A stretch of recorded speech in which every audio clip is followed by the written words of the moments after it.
Welcome to జనమాట. నేను మీ చంద్ర. ఈ రోజు ఈనాడు వార్తాపత్రికలు ఎటువంటి వార్తలు రాస్తారో ఒకసారి చూద్దాం. ఈనాడు వార్తాపత్రికలో చూసుకున్నట్లయితే అంతా మెతక వైఖరి, మారణాయుధాలతో దాడికి తెగబడిన కఠినంగా లేని పోలీసులు అంటూ ఏదైతే మంగళగిరిలోని డీజీపీ కార్యాలయంలో డీజీపీ హరీష్ కుమార్ గుప్తాకు నివేదిక అందిస్తున్న సిట్ అధిపతి వినీత్ బ్రెజిలాల్ పక్కన ఎస్పీ రమాదేవి ఫోటో వేస్తున్నారు. ఏదైతే తిరుపతి, అనంతపురం, పల్నాడు జిల్లాలో హింసాత్మక ఘటన జరిగింది. దానికి సంబంధించి సిట్ నివేదిక చేశారు. ఆ సిట్ నివేదికను పూర్తి చేసి డీజీపీ కార్యాలయంలో డీజీపీ హరీష్ కుమార్ గుప్తాకు నివేదిక సమర్పిస్తున్నారు. హింస చెలరేగిన హత్యాయత్నం సెక్షన్లో పెట్టని వైను అధికార పార్టీ నాయకులు పోలింగ్ కేంద్రాలకు చొరబడి ఈవీఎంలు ధ్వంసం చేసిన ప్రజాప్రతినిధి చట్టం సెక్షన్లు వర్తించలేదు. దళితులను కొట్టిన ఎస్సీ ఎస్టీ అట్రాసిటీ సెక్షన్లు జోడించలేదు. 33 కేసుల్లో 1370 మందిని నిందితులు అరెస్ట్ చేసి 124 మందిని. మాచర్ల, నరసరావుపేట ఘటనలో ఒకరిని అరెస్ట్ చేయలేదు.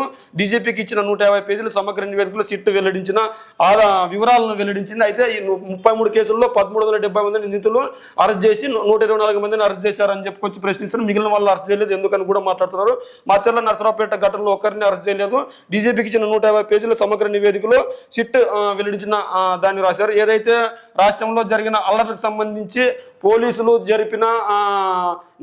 తీసుకున్న చర్యలు కావచ్చు, లేదంటే అధికార పార్టీ ప్రతిపక్ష పార్టీల మధ్య జరిగిన గొడవకు సంబంధించి సిట్ అధికారులు వాటిని సమగ్రంగా నివేదికను తయారు చేసి ఆ నివేదికను డీజీపీకి సమర్పించారు. ఆ డీజీపీ ఆ నివేదికను పరిశీలించి తర్వాత తగిన చర్యలు తీసుకున్నారు.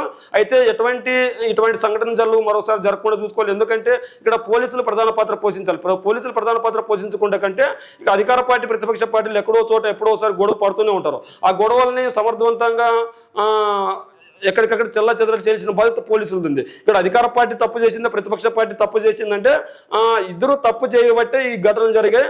ఏదైతే పల్నాడు ప్రాంతం, తిరుపతి, అనంతపురం జిల్లాలో ఈ సంఘటనలు జరిగాయి. మరి ఈ సంఘటనలకు బాధ్యత వహించి ఖచ్చితంగా ఎస్పీలను అయితే సస్పెండ్, బదిలీ ఇలా చేయడం జరిగింది. మరి ఏదేమైనప్పటికీ జరిగిన సంఘటనలో ఎవరు తప్పు ఉంది అని సిట్ అధికారులు నివేదికను తయారు చేసి డీజీపీకి నివేదికను ఇచ్చారు. మరి మిగిలిన వారిపైన చర్యలు తీసుకోవాలని చెప్పేసి సిట్ అధికారులు కోరుతున్నారు. మరి అదేవిధంగా మిగిలిన వారు కూడా కోరుతున్నారు. మరి ఏదేమైనప్పటికీ ఇలాంటి సంఘటనలు మరోసారి పునరావృతం కాకుండా చూసుకోవాలని మనం కూడా కోరుతున్నాం. అదేవిధంగా ఇరాన్ అధ్యక్షుడు ఇబ్రహీం రైసీ దుర్మరణం, విదేశాంగ మంత్రి అమీర్ అబ్దుల్లా హుసేన్ మరో 6 కూడా మరణించారు. వాటిలో రాశారు. అటవీ ప్రాంతంలో కూలిన హెలికాప్టర్ తాత్కాలిక అధ్యక్షుడిగా మహమ్మద్ ముఖ్తార్ నియామకం. మోదీ సహా పలు దేశాల నేతలు దిగ్భ్రాంతి. భారత్లో నేడు సంతాప భారత్లో కూడా ఇరాన్ అధ్యక్షుడు ఇబ్రహీం రైసీ దుర్మరణం చెందడంతో భారత్లో నేడు సంతాప దినం కూడా తెలియజేస్తున్నారు. ఇరాన్ అధ్యక్షుడు ఇబ్రహీం రైసీ హెలికాప్టర్ ప్రమాదంలో దుర్మరణం చెందారు. ఆయన ప్రయాణిస్తున్న హెలికాప్టర్ ఆదివారం తూర్పు అంజర్మైజాన్ ప్రావిన్స్లోని దట్టమైన అటవీ ప్రాంతంలో కుప్పకిల్లిన సంగతి తెలిసిందే. దీంతో సహాయక చర్యలు చేపట్టిన ఇరాన్ రెడ్ క్రైసిట్ సొసైటీ సోమవారం ఉదయం ప్రమాదం జరిగిన ప్రాంతాన్ని గుర్తించింది. ఈ దుర్ఘటనలో రైసీ ప్రాణాలు కోల్పోయినట్లు అధికార వార్తా సంస్థ ఐఆర్ఎస్ ధృవీకరించింది. ఆయనతో పాటు విదేశాంగ మంత్రి హుసేన్ అమీర్ అబ్దుల్లా, యుఎస్ తూర్పు అమెరికన్ ప్రీవియస్ గవర్నర్ మలక రోహిత్, మరో 5 అధికారులు మృతి చెందినట్లు ప్రకటించింది. ఏదైతే ఇరాన్ అధ్యక్షుడు నిన్నటి రోజు మొన్న హెలికాప్టర్ తప్పిపోయిందని వార్తలు వచ్చే మొదటిగా, తర్వాత ఎక్కడో చోట సేఫ్గా ల్యాండ్ అయిందన్నారు. అయితే ఏదేమైనప్పటికీ నిన్న ఆయన మరణించినట్లు మనకు తెలిసింది. మరి మన దేశం కూడా ఈరోజు ఆయన మరణానికి చింతిస్తూ ఈరోజు భారతదేశ వ్యాప్తంగా సంతాప దినాన్ని ప్రకటించింది మన భారతదేశం. నరేంద్ర మోదీతో సహా మిగిలిన అగ్ర నేతలు అందరూ కూడా ఆయన మరణానికి శోకిస్తూ సంతాపాన్ని తెలియజేశారు. మరి ఏదేమైనప్పటికీ ఇట్లాంటి సంఘటనలు జరగకుండా ఉండాలని కోరుకుందాం. మరి ఇట్లాంటి సంఘటనలు జరగకుండా ఉండాలని అందరూ కోరుకోవాలి. ఎందుకంటే ఆయన ప్రజానాయకుడు అని కూడా పేరున్నట్లు మనకు తెలుస్తుంది. ఏదేమైనప్పటికీ ఇట్లాంటి ఒక దేశ అధ్యక్షుడు మరణానికి కారణమైందంటే చాలా బాధాకరం. ఆ దేశానికి ఎంతో లోటును చేకూరుస్తుంది. మరి ఏదేమైనప్పటికీ ఇట్లాంటి సంఘటనలు మరొకసారి జరగకూడదని కోరుకుందాం.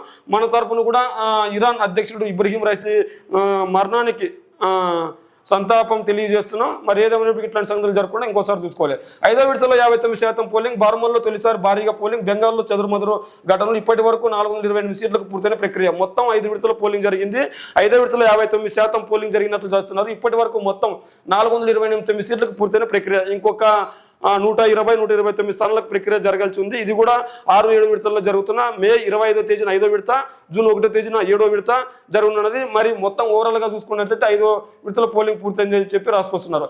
దీప్తి అదుర్స్ అంటూ పారా అథ్లెటిక్స్లో ప్రపంచ రికార్డు. ఈనాడు సిసిఆర్ కార్యక్రమం 1,00,000 అథ్లెట్లను జీవించి దీప్తి అదరగొట్టింది. జపాన్లో సోమవారం జరిగిన ప్రపంచ సారా అథ్లెట్లను ప్రపంచ రికార్డు తిరుగు రాస్తూ T20 400 మీటర్ల పరుగులో స్వర్ణం సొంతం చేసుకుంది. ఈ ఏడాది ప్యారిస్లో జరిగే పారాలింపిక్స్కు అర్హత సాధించింది.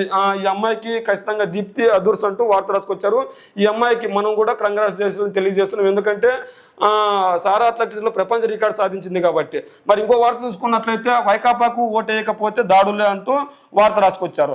విశాఖలో అధికార పార్టీ అరాచకం, ఓటు వేయలేదని మత్స్యకార మహిళా సొసైటీకి వేధింపులు, బర్మా కాలనీ దాడి కేసును నీరుగార్చేందుకు పోలీసులు యత్నం, కలెక్టర్కు ఫిర్యాదు చేసిన బాధితులు భాజపా అభ్యర్థి విష్ణుకుమార్ రాజుకు స్టేషన్ బెయిల్ ఇచ్చినట్లు రాశారు. ఇక్కడ మనం చూసుకున్నట్లయితే వైకాపాకు ఓటు వేయకుండా ఇండియా అభ్యర్థికి వేశామన్న అక్కస్తోనే ఆ పార్టీకి చెందిన వ్యక్తులు మాపై దాడి చేశారు. తలలు పగలు ఎలా కొట్టారు, కర్రలు, ఇసుక రాడ్లు, ఇతర మారణాయుధాలతో మమ్మల్ని చంపేందుకు ప్రయత్నించారు. అవి మా కుటుంబ వ్యక్తిగత తగాదాలని చెప్తూ కేసులు నీరుగార్చేందుకు పోలీసులు ప్రయత్నిస్తున్నారంటూ సోమవారం కలెక్టర్కు ఇచ్చిన ఫిర్యాదులు విశాఖ బర్మా కాలనీకి చెందిన బాధితులు శుంకర మణికంఠం, నూకరత్నం, రమ్య ధనలక్ష్మిల ఆవేదన వ్యక్తం చేస్తున్న వార్త. వైకాపాకు ఓటు వేయకపోతే దాడులే అంటూ ప్రధానంగా వార్త రాశారు. మరి ఇక్కడ వీళ్ళ వర్షన్ వింటున్నాం, మరి పోలీసుల వర్షన్ తర్వాత వైసీపీ వాళ్ళ వర్షన్ కూడా వినాలి. ఎందుకంటే ఒకే వర్షన్ విని మనం జడ్జిమెంట్ ఇచ్చి ఇప్పుడు బాధితులు తప్ప, వైసీపీ వాళ్ళు తప్ప, లేదంటే పోలీసులు తప్ప అనేది మనం నిర్ణయించకూడదు.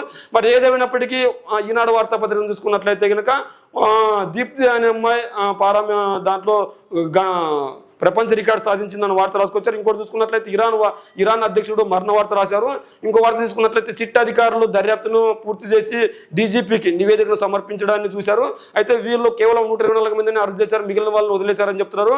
ఎవరినైనా స్టేషన్ బెయిల్ ఇచ్చి వదిలే అవకాశం పోలీస్ అథారిటీకి ఉంటుంది. దాన్ని కూడా తప్పుపడడం చాలా హాస్యాస్పదంగా ఉంది. మరి ఏదేమైనప్పటికీ ఈ రోజు ఈనాడు వార్తాపత్రికలో రాసిన వార్తలు అయితే ఇవి. మరి ఈనాడు వార్తాపత్రికలో రాసిన వార్తల గురించి మీరేమనుకుంటున్నారో మీ కామెంట్ రూపంలో తెలియజేయండి.